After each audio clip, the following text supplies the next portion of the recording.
اور یہ صحابہ گلے سے نہیں کہتے تھے، دل سے کہتے تھے. جب بھی حضور کو پکارتے کیا کہتے؟ فدا کا امی و ابی یا رسول، حضور میری امی بھی آپ کے قدموں پہ قربان، میرا ابو بھی آپ کے قدموں پہ قربان. یہ کہتے تھے پھر بات کرتے تھے. یہ محض تکیہ کلام نہیں تھا، صحابہ کا عقیدہ تھا، صحابہ کی عقیدت تھی. وہ تو بات بات پہ اپنے کٹ مرنے کے جذبوں کا اظہار کرتے تھے. اور عروہ بن مسعود نے جا کے قریش کو کہا میں تمہاری طرف سے سفیر بن کے بڑے بڑے بادشاہوں کے دربار میں گیا ہوں، لیکن جتنی تعظیم میں نے اصحاب محمد کو محمد کی کرتے دیکھا ہے واللہ میں نے کسی کو نہیں کرتے دیکھا. وہ صحابہ کی محبت تھی حضور کے ساتھ، اور اس کے دم سے اسلام کا بول بالا ہوا. جس قوم میں رسول کریم کی محبت نہیں ہوتی وہ قوم بے روح ہے، اس کے اندر ایمان کی حرارت ہی کوئی نہیں ہے. اور انگریز نے یہ سازش کی تھی، یہ آج ہی نہیں ہوا، یہ بڑی دیر سے پلاننگ ہو رہی ہے. ابلیسی سازش کے نام سے علامہ اقبال نے اپنے کلام میں اس واقعہ کو لکھا ہے، اور آج تو وہ مارکیٹ کے اندر بھی کتاب چھپ کے آ گئی ہے. مسٹر ہمفر یہ انگریز کا جاسوس تھا اور برٹش گورنمنٹ کی نو آبادیاتی وزارت کا ملازم تھا، جس کو مشرق وسطی کے اندر مسلمانوں کو تقسیم کرنے اور ان کے سینے سے ذات رسالت مآب کا ادب نکالنے کے لیے کروڑوں اربوں خربوں روپے اس دور کے اندر جو ہے وہ برٹش گورنمنٹ نے دیے، اور اس کو 16-17 پوائنٹس دیے تھے جس پر اس نے کام کرنا تھا. اب بازار میں وہ بات چھپ کے آ گئی ہے، اور اس نے اعترافات جو کیے ہیں وہ اب اردو بھی ترجمہ ہو گیا، اب کئی سالوں سے اردو ترجمہ بھی دستیاب ہے، آپ اس کو خرید لیں پڑھ لیں. میں نے ایک مرتبہ پہلے بھی اشارہ کیا تھا. تو مسٹر ہمفر نے ان باتوں کو بیان کیا ہے کہ مجھے جو ٹاسک دیا گیا ان میں سے اہم چیز یہ تھی کہ کسی طرح سے مسلمانوں کے سینوں سے محبت رسول کو نکالو اور حضور کی ذات کو باعث نزاع بنا دو کہ یہ حضور کی ذات پہ لڑنے لگ جائیں، اور حضور کی جو کمالات ہیں، حضور کی جو شانیں ہیں، ان کو گھٹانے کی کوشش کرو. اور اس کے لیے ایک منصوبہ بندی کی گئی، اور اس کے لیے جو ہے وہ محنت کی گئی، اور مسلمانوں کو فرقوں اور گروہوں میں تقسیم کیا گیا. یہ باقاعدہ ایک پلاننگ تھی. علامہ اقبال نے ابلیسی سازش کے نام سے اس کو بے نقاب کیا کہ وہ فاقہ کش جو موت سے نہیں ڈرتا، ذرا روح محمد اس کے بدن سے نکال دو. لیکن میں نے عرض کیا تھا روح محمد بدن سے نکالی نہیں جا سکتی. مغرب میں کیا کچھ نہیں کیا، ترکی میں کیا کچھ نہیں ہوا، لباس چھین لیے گئے، سکرٹیں دے دی گئی، نقاب لے لیے گئے، سر پہ سکاف اڑنا بھی جرم ٹھہرا، وہاں مسجدوں کو تالے لگوا دیے گئے. ان کا لہجہ فرنگی، ان کا انداز فرنگی، ان کا کلچر فرنگی، ان کی تہذیب فرنگی، ان کا تمدن فرنگی، سب کچھ فرنگی. لیکن آپ نے میڈیا پہ دیکھا کہ وہ لاکھوں کی تعداد کے اندر سڑکوں پہ تھے، مرد و زن، آنکھوں میں آنسو تھے، ہاتھ میں جو پلے کارڈ تھے اس کے اوپر لکھا تھا لبیک یا رسول اللہ، حضور ہم حاضر ہیں، جو کچھ مرضی کر لیا ان کے سینے سے روح محمد نہیں نکال سکے. اور یہی مومن کا احساسہ ہے. اور جس کے پاس یہ دولت بھی نہیں ہے اس کے پاس کچھ بھی نہیں ہے، چاہے اس کی نمازیں جتنی مرضی لمبی ہیں. اللہ تعالیٰ کو نمازوں کی ضرورت نہیں ہے، وہ دیکھتا ہے میرے نبی کی تعظیم کون کرتا ہے، میرے نبی کا ادب کون بچا لاتا ہے. تو اس بات کو ہم نے غور کرنا ہے، اس بات پہ کہ ہم نے حضور علیہ الصلوۃ والسلام کی حرمت کے لیے اپنے سینوں کے اندر وہ جذبے رکھنے ہیں کہ کسی کو ہمت نہ پڑے. اور مسلمان کمزور ہوئے ہیں، ان کو دیکھا گیا، پہلے چیک کیا گیا مختلف انداز سے. پہلے قرآن مجید کے اوراق کو بطور ٹیشو پیپر استعمال کیا گیا اور مسلمانوں کا غیظ و غضب دیکھا گیا. یہ آپ نے بھی پڑھا اخبارات کے اندر، گوانٹا نابوبے کے جیل خانے کے اندر چیک کیا گیا کہ ان کے اندر کتنا دم خام ہے، اور بالآخر جہاں انہوں نے آنا تھا وہاں آ گئے. اور یہ معاملہ نومبر سے چل رہا ہے. اور OIC کا جو اجلاس ہوا تھا مکہ المکرمہ میں، جس میں اعلان مکہ کیا تھا، وہاں ہمارے سارے ملکوں کے حکمرانوں کو پتہ چل گیا تھا کہ یہ معاملہ کیا ہے. انہوں نے اس بات کو دبایا تھا اس وقت، اور اس کے خلاف انہوں نے دبے لفظوں سے بھی قرارداد پیش نہیں کی تھی، اور یہ وقت دیکھنا نصیب ہوا. یہ ہمارے حکمرانوں کی جو ہے وہ نااہلی ہے کہ آج امت اس جگہ پہ کھڑی ہے، ورنہ یہ امت جذبوں کی فراوانی سینے میں رکھتی ہے. اس قوم نے گھاس کھا کھا کے ایٹم بم نہیں بنایا. اور آپ کو بھی یاد ہوگا جن دنوں کے اندر چاغی کے پہاڑوں سے دھواں اٹھ رہا تھا اور لوگوں نے ٹیلی ویژن کے اوپر اس بات کو دیکھا کہ پاکستان ایٹمی طاقت بن گیا ہے، تو اس وقت لوگ دھاڑے مار مار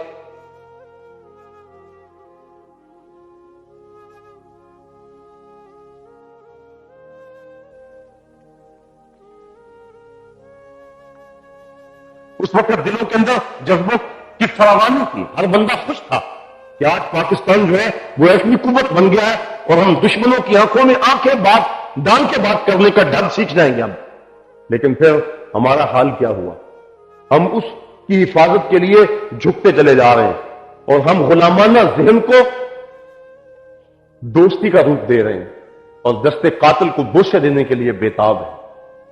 آج ہمارے ملک کے اندر ہمارا پریزیڈنٹ ہاؤس امریکی محافظوں کے سپرد کر دیا جاتا ہے. وہ غیرت ہوتی اور انہیں وہ لمحے یاد ہوتے جب ان کے جوتے اتار کے ان کی تلاشی لی گئی تھی. جب تم ان کے ملک جاؤ تو تمہارے جوتے اتروائیں، تمہارے کپڑے اتروائیں، اور جب وہ آئے تو تم ان کی ایجنسیوں کے سپرد کر دو، اپنے گھر بھی کر دو. کچھ تو شرم چاہیے تھی، کچھ تو غیرت چاہیے تھی. کم از کم یہ تو خیال کر لیتے یہ غریبوں کا اثاثہ، یہ ملک کا اثاثہ ہے، یہ ہمارے خون پسینے کی کمائی سے بنا ہوا. یہ حکمران اپنی ماں کے جہیز میں لے کر نہیں آئے. ان کی آپ جو اب 200 ملنے ہیں، ہم ان سے پوچھنے کہاں سے آتے ہیں یہ تم نے کہاں سے لیے؟ اور یہ اسلام کا مزاج ہے. اگر عمر فاروق کبا پہن کے جو ہے وہ ممبر پہ بیٹھتے ہیں تو ایک بوڑھا صحابی کھڑا ہو کے کہتا ہے خطبہ بعد میں دینا، پہلے بتاؤ یہ قمیض کیسے کہاں سے آئی ہے؟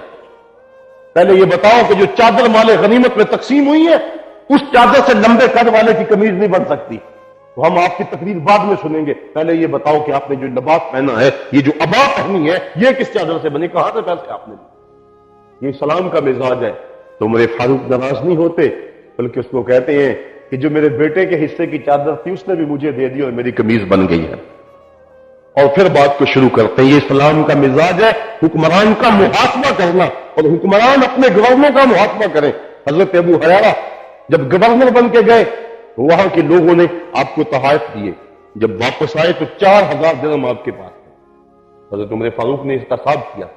آج احتساب صرف دشمنوں کا ہوتا ہے، مد مقابل کا ہوتا ہے، اپنے جو مرضی ہڑپ کر جائے کوئی پوچھنے والا نہیں ہوتا. حضرت ابو ہریرہ کا احتساب کیا، کہا یہ 4000 جو ہے آپ کے پاس یہ کہاں سے آیا؟ حضرت ابو ہریرہ نے کہا کہ یہ 4000 لوگوں نے مجھے تحفے دیے ہیں مختلف، کوئی 10 روپے کوئی 50 روپے، یہ اس کی جمع شدہ کمائی ہے. تو کہا آپ کو تحفے کیوں دیے؟ کہا میں صحابی رسول حضور کے حدیثیں بیان کرتا ہوں اور لوگ محبت سے مجھے نذرانہ دیتے ہیں. حضرت عمر فاروق کہنے لگے کہ پہلے تجھے دیتے تھے جب تو گورنر نہیں بنا تھا؟ کہا پہلے نہیں دیتے تھے، پہلے مجھے وہاں کوئی جانتا ہی نہیں تھا. تو حضرت عمر فاروق نے فرمایا کہ گورنر کو حق نہیں ہے کہ وہ عوام کے تحفے قبول کرے. اور وہ 4000 دراہم بحق کے سرکار ضبط کیے گئے اور حیات کو بندی لگا دی گئی کہ تم دوبارہ گورنر نہیں بن سکتے ہو. تم نے اچھا کام نہیں کیا ہے کہ 4000 تحفے تم نے وصول کیے. اور آج 1.5 مرلہ زمین ہوتی ہے اور جب اقتدار کے عواموں میں پہنچتے ہیں تو 50-50 ملنے ہو جاتی ہیں اور عوام پوچھنے کا بھی حق نہیں رکھتی کہ یہ کہاں سے آئی ہیں. یہ ہمارے خون پسینے کی کمائی ہے، یہ ہمارا خون چوسا گیا ہے، ہمارا خون میں توڑا گیا ہے اور ہمیں احتجاج کا حق بھی نہیں دیا جاتا، ہمارے اوپر ڈنڈے برسائے جاتے ہیں. لیکن ہر دور کے اندر اہل حق موجود ہوتے ہیں اور حق کی بات کہنے والے ہر دور میں موجود ہوتے ہیں. وہ دیکھتے نہیں کہ میرے سامنے کتنا بڑا یزید ہے، وہ حق کی بات کہنے کے لیے سب کچھ پٹانا بھی پڑے تو قربان کر دیتے ہیں. ہمارے حکمران 50 سالوں سے اس ملک کو لوٹ رہے ہیں اور اس ملک کو نچوڑ کے انہوں نے کھا لیا ہے. غریبوں کا خون چوسا انہوں نے. کتنے دکھ دیے انہوں نے، کتنی اذیتیں دی، لیکن یہ لوگ برداشت کرتے رہے، پھر بھی انسان آنکھوں پہ بٹھاتے رہے. عمر فاروق رضی اللہ تعالیٰ عنہ تو جب یروشلم جاتے ہیں تو ایک ہی اونٹ ہے اور غلام ساتھ ہے. کبھی غلام بیٹھتا کبھی آپ بیٹھتے. خادموں نے کہا حضور 2-4 اونٹ ساتھ لے جائیں، چھوٹا سا قافلہ بن جائے، نیا علاقہ فتح ہوا ہے، ان کو پتہ چلے کہ مسلمان آئے ہیں، مسلمانوں کا حکمران آیا ہے، تجھے روب ہو. کہا نہیں، جب مسلمانوں میں یہ بات آ گئی ان کا روب ختم ہو جائے تو ہم دونوں چلیں گے. اور کہا کہ چلو ایک اور سواری لے لو، غلام اس پہ سوار ہو جائے، آپ اس پہ سوار ہو جائے. کہا نہیں، ہم ایک ہی لے جائیں گے. اور پھر باری مقرر کی، سواری پہ بھی بوجھ نہیں ڈالا. ایک بار عمر فاروق اس پہ سوار ہوتے ہیں اور دوسری باری وہ غلام سوار ہوتا ہے اور آپ نکیل تھامے آگے ہوئے چلتے. جب یروشلم آ گیا، اتفاق سے لمبا سفر تھا، وہاں پہنچ کر حضرت عمر فاروق کی باری باغ پکڑنے کی آ گئی اور غلام کی باری اوپر سوار ہونے کی آ گئی. اس نے ہاتھ جوڑ کے کہا بندہ نواز اپنی باری رضا و رغبت سے چھوڑتا ہوں، آپ اوپر بیٹھ جائیں، مجھے باغ دے دے. حضرت عمر فاروق نے فرمایا تُو کیوں چھوڑتا ہے؟ تو مجھ سے زیادہ طاقتور ہے؟ نہیں، تجھے اوپر بیٹھنا ہوگا، لگام میرے ہاتھ میں ہوگی۔ نکیل ہاتھ میں پکڑی ہے، یروشلم میں یہودی بھی ہے، عیسائی بھی ہے، مسلمان بھی ہے، دو گویا کتاروں میں کھڑے، مسلمانوں کا امیر المومنین آ رہا ہے۔ جب دیکھا تو رنگ کا کالا ہونٹ، موٹے ناک، چپٹی، ہاں یہ تو کوئی حبشی لگتا ہے، اور ہم تو بڑا روب دل میں رکھتے تھے مسلمانوں کے امیر کا، یہ تو بڑا کوئی جو ہے وہ کمزور سا ہے، اس کی تو شکل و صورت بھی جو ہے وہ کیسی ہے۔ مسلمانوں نے کہا تم دھوکہ کھا رہے ہو، ہمارا آقا اور امیر المومنین وہ نہیں ہے جو سوار ہے، ہمارا آقا تو وہ ہے جو نکیل تھامے آگے آگے چل رہا ہے۔ فقط اسلام دنیا میں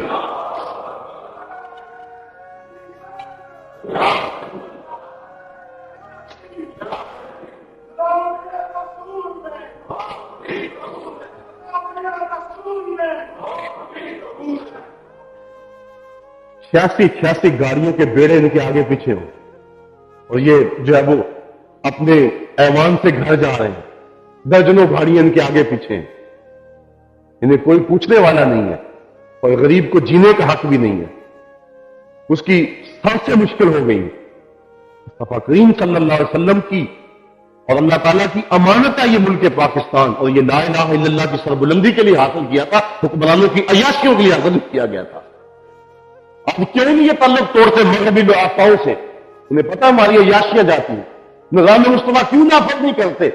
اگر نظام مصطفیٰ نافذ کر دے تو ایک بوڑھا بابا بھی پوچھ سکتا ہے یہ تباہ کہاں سے آئی ہے، اور ان کی تو کئی کے ملنے ہیں، وہ جواب کون دے گا؟ اس لیے انہوں نے وہ سٹائل رکھا ہوا ہے، وہ انداز حکمرانی رکھا ہوا ہے کہ جو ہے وہ ان کے دروازے تک پہنچنا مشکل ہے۔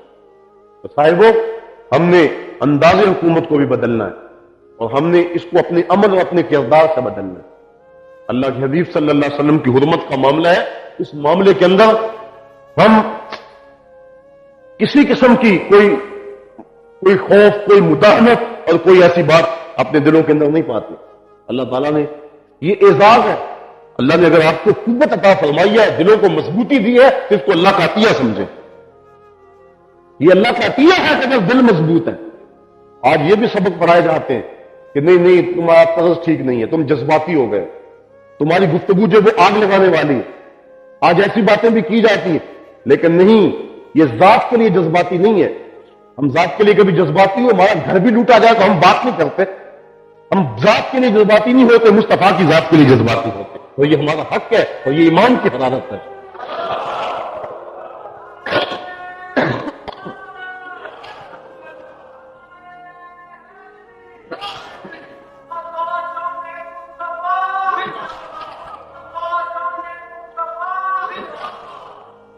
یہ ظالم کیوں ہمارے گھر آیا ہے؟ اسے کیا حق تھا ہمارے گھر آنے کا؟ ہمارے زخموں کے اوپر نمک چھڑکنے آیا، پہلے رسول اللہ کی حرمت پامال ہو اور یہ ان ظالموں کو تھاپڑا دے، اور اب ہمارا مذاق اڑانے آیا ہے۔ ہمارے کلیجے پھٹے ہوئے، ہمارے جگر کٹے ہوئے، ہمارا اندر کوئی دیکھے ہمارے اندر کچھ نہیں، اب تو ایک سانس عذاب بنا ہوا ہے۔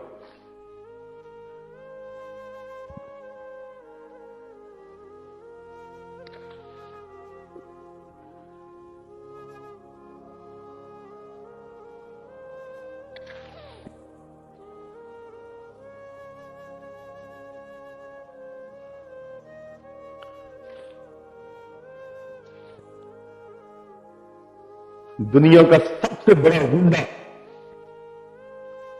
لاکھوں انسانوں کا قاتل، جس نے مسلمانوں کی ہڈیاں بھی توڑی، خون بھی پیا،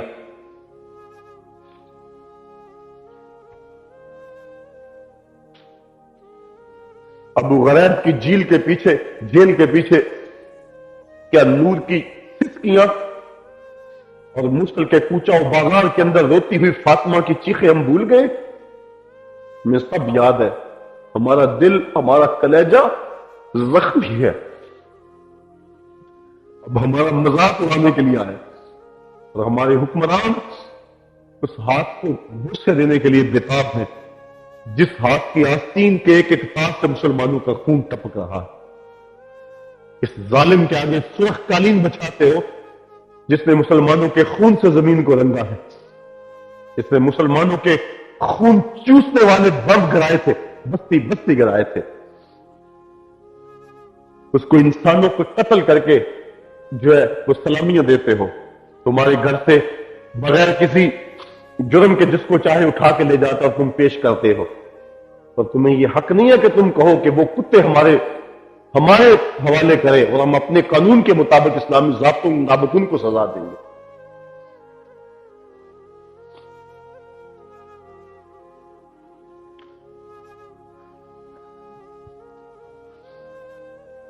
ہمارے دل، ہمارے کلیجے، ہمارے اندر ایک آگ لگی ہوئی ہے، تو شاید یہ کبھی نہ بجھے۔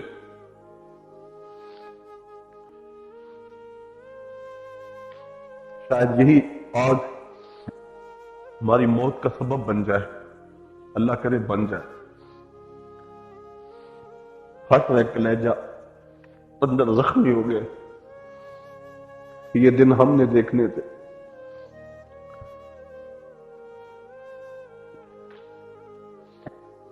آج دین نبیدہ وام یتیمہ کر کر تکے کھاوے، کتھوں لبا عمر بہادر جڑا موڑ لے آوے۔ قافلہ حجاز میں ایک بھی حسین نہیں، گرچہ تاب داد ہیں اب بھی گیسوئے دجلہ و فرات۔ یہ ہماری بے بسی ہے نا، اتنی کمزوری ہے ہماری، جو ہمیں مارتا ہے، جو ہمارے جگر گوشوں کو چھینتا ہے، جو ہمارے گھر میں بم اور بارود برساتا ہے، جس کے گنڈے ہماری عصمتیں تار تار کرتے ہیں۔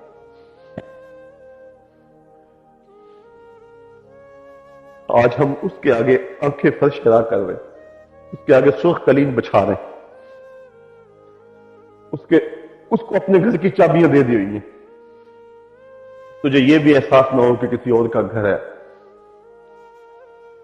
کتنی رسوائی ہے ہماری، کتنی ذلت ہے ہماری۔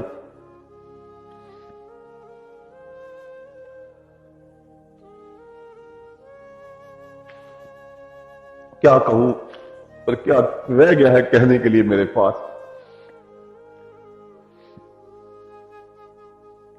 جب بات کرتے ہوئے کلیجہ منہ کو آ رہا ہو، اس وقت کون بات کر سکتا ہے؟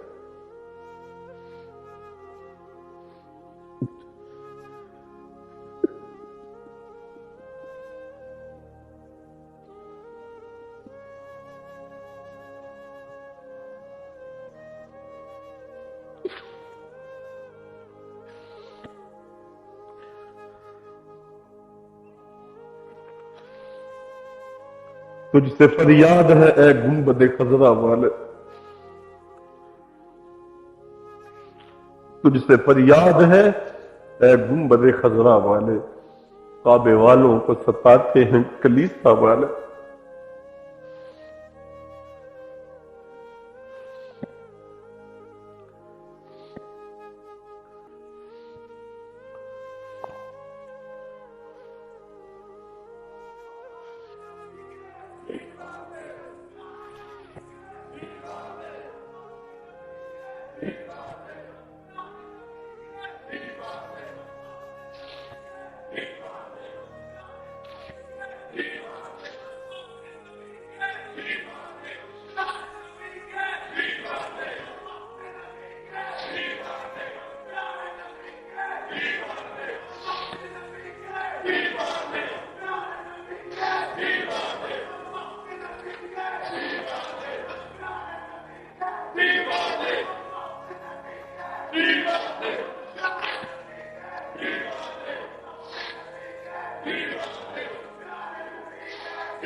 کچھ بھی نہیں رہا، کچھ نہیں رہا، ہر طرف آگ جل رہی، تا حد نظر شعلے ہی شعلے ہیں چمن میں، اس گلشن کے نگہبان سے بھول ہوئی ہے، چار چفیرے آگ بھڑک رہی، آگ ہی آ کے لاوے روشن آگ کے۔